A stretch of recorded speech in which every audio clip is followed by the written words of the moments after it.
சசிகலா, ராமதாஸ் கூட்டணி. இது என்னங்க தமிழ்நாட்டுல இந்த முறை 5 முனை போட்டியா? அப்படின்னு நேத்துல இருந்தே அத பத்தி பரபரப்பான பேச்சுக்கள் ஒரு பக்கமும், இன்னொரு பக்கம் ட்ரால் பண்ணக்கூடிய விஷயங்களும் நடக்குது. இப்ப இந்த 2 அமைப்புகளும் சசிகலா வந்து அனைத்து இந்திய புரட்சித் தலைவர் மக்கள் முன்னேற்றக் கழகம்னு ஒரு கட்சிய தொடங்கியிருக்காங்க.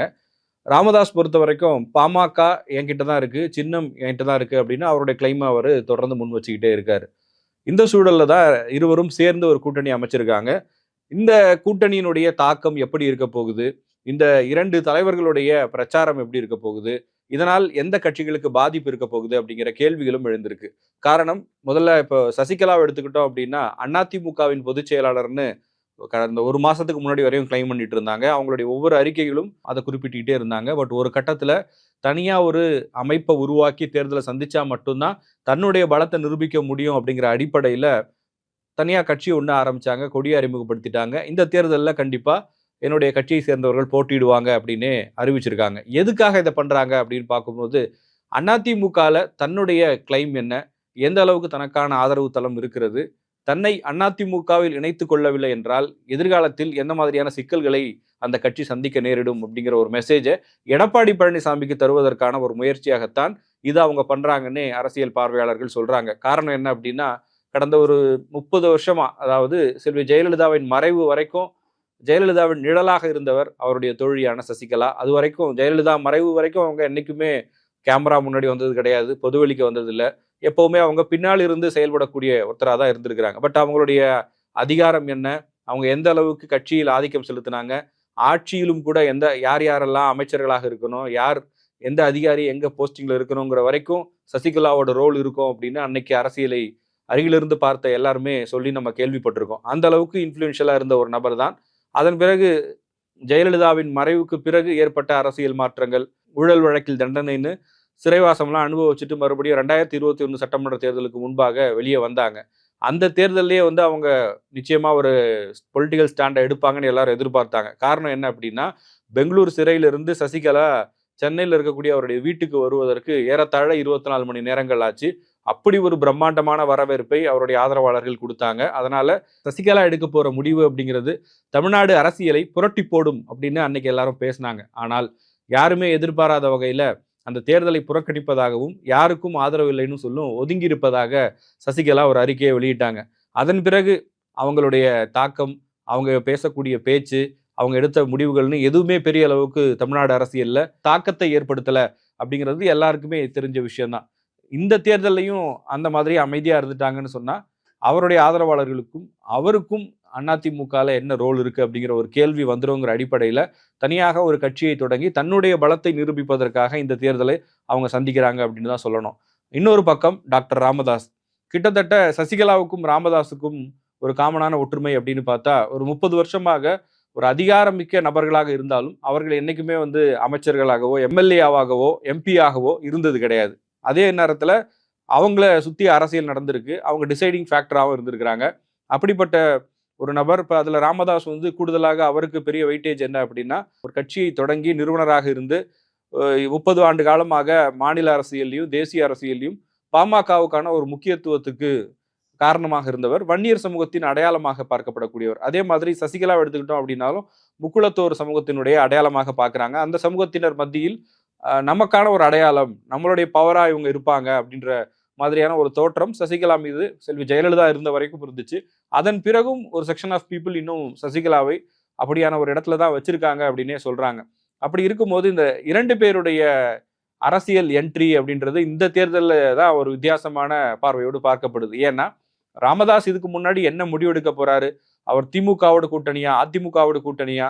பாமக எந்த பக்கம் போகுது அப்படிங்கிறத பொறுத்து தான் வெற்றி தோல்விகள் தீர்மானிக்கக்கூடிய அளவுக்கு கடந்த கால தேர்தல்கள் இருந்திருக்கு. ஆனால் ஒரு கட்டத்துக்கு பிறகு பாமகவும் அந்த இடத்துல இல்ல. அதே நேரத்துல ராமதாஸும் இன்னைக்கு அதே அளவுக்கான ஆதரவு தரத்தோட இருக்காரா? அப்படிங்கிற ஒரு பெரிய கேள்வி இருக்கு. பாமகவினர் மத்தியில ஒரு வழிகாட்டி ராமதாஸ் அப்படிங்கிற ஒரு அடையாளமும், அவர் மீதான மரியாதையும் இருந்தாலும், இன்னைக்கு பாமக அப்படிங்கிறது அன்புமணி ராமதாஸ் தான் அப்படிங்கிற அளவுக்கு அவர் பின்னாடி நிறைய நிர்வாகிகளும், ஆதரவாளர்களும் இருப்பதையும் பார்க்க முடியுது. அவர் அதிமுக கூட்டணியில சேர்ந்து ராஜ்யசபா எம்பியாவும் ஆயிட்டாரு. டாக்டர் ராமதாஸ பொறுத்தவரைக்கும் அவருடைய ஆதரவாளர்கள், அவரை நம்பி வந்திருக்கக்கூடியவர்களுக்கு இந்த தேர்தல்ல என்ன பண்ண போறோம்? அதன் அடிப்படையில ஒரு முடிவு எடுக்கணும்னு சொல்லிட்டு கடந்த சில மாதங்களாகவே ஆலோசனைகளை நடத்திட்டு இருந்தாரு.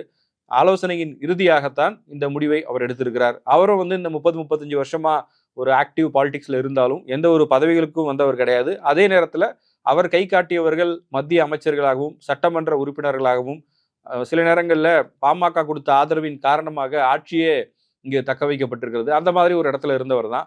ஆனால் இன்று பாமகவில் டாக்டர் ராமதாஸுடைய ரோல் என்னவாக இருக்கிறது அப்படின்ற கேள்வியை முன்வைக்கிறாங்க. அவருடைய வயது ஒரு முக்கியமான ஃபேக்டர்.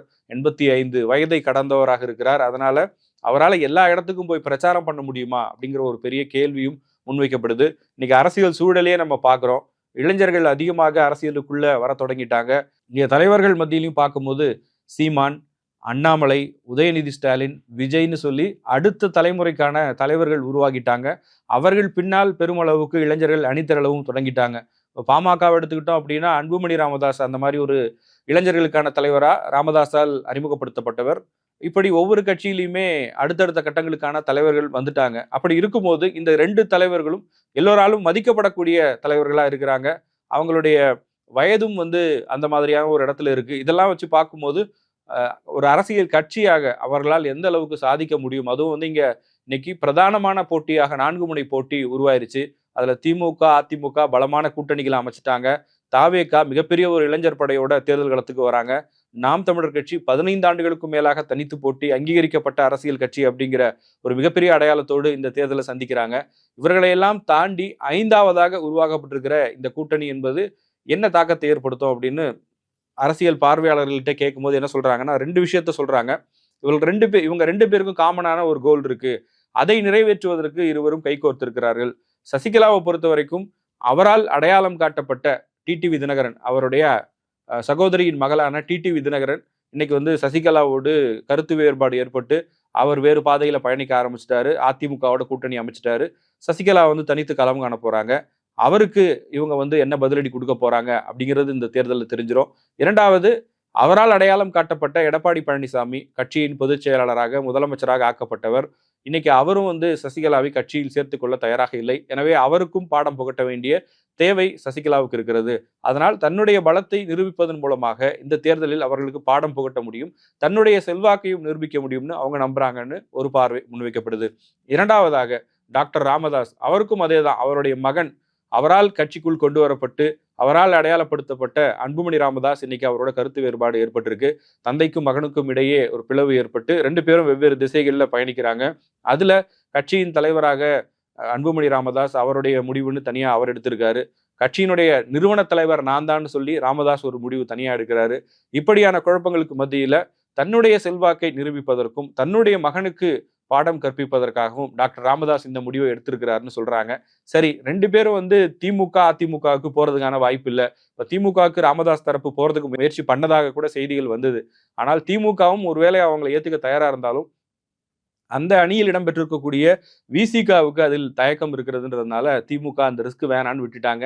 அதிமுக கூட்டணியில அன்புமணி ராமதாஸ் இருக்கிறதுனால அங்க ராமதாஸால போக முடியாத ஒரு சூழல். 3வதா தாவேக்கான்னு ஒரு ஆப்ஷன் இருக்கு, அங்க போயிருக்கலாம் அப்படின்னு யோசிக்கும் போது அந்த கூட்டணியில் பாமக ராமதாஸ் தரப்பில் இருந்து பேச்சுவார்த்தை நடத்தப்பட்டதாக தகவல்லாம் வந்துச்சு. பட் தாவேகா தரப்புல இருந்தே அதை மறுத்துட்டாங்க, நாங்க யாரோடையும் பேசலன்னு.